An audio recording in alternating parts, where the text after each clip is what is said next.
வணக்கம் ஃப்ரெண்ட்ஸ், இன்றைக்கி என்ன பார்க்க போகிறோம்னா புடலங்காய் விதை எடுத்து எப்படி சட்னி செய்கிறதுன்னு. அதுக்கு எண்ணெய் வடச்சட்டியில் ஊற்றிக்கோங்க. எண்ணெய் நல்லா காஞ்சதுக்கப்புறம் வெங்காயம், இஞ்சி, பூண்டு இதெல்லாம் போட்டு நல்லா வதக்கி எடுத்துக்கோங்க. இது நல்லா வதங்கினதுக்கப்புறம் வரமிளகாய் ஆட் பண்ணிக்கோங்க. இப்போ வரமிளகாய் ஆட் பண்ணியாச்சு. வரமிளகாவும் நல்லா வதங்கினதுக்கப்புறம் இப்போ அதோட புடலங்காய் விதை எடுத்து நல்லா க்ளீன் பண்ணி அதோட ஆட் பண்ணி நல்லா வதக்கணும். அது கூட மல்லித்தலை, கருகாப்பில் சேர்ந்து வதக்கணும்.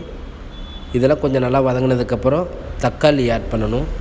தக்காளி ஆட் பண்ணி நல்லா வதக்கினதுக்கப்புறம் கடைசியாக புளி தேவையான அளவு சேர்த்துக்குங்க.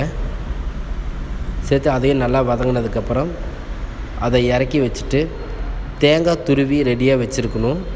இப்போ ஃபஸ்ட்டு தேங்காய் அரைச்சிட்டு அதுக்கப்புறம் இந்த வதக்கி வச்சுருக்கிற இஞ்சி, பூண்டு, தக்காளி, வரமிளகாய் இதெல்லாம் ஒன்றா சேர்ந்து அரைச்சி எடுத்துக்கணும்.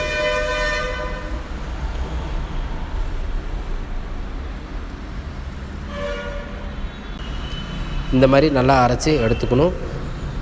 இப்போ டேஸ்டான சுவையான புடலங்காய் விதை சட்னி ரெடி.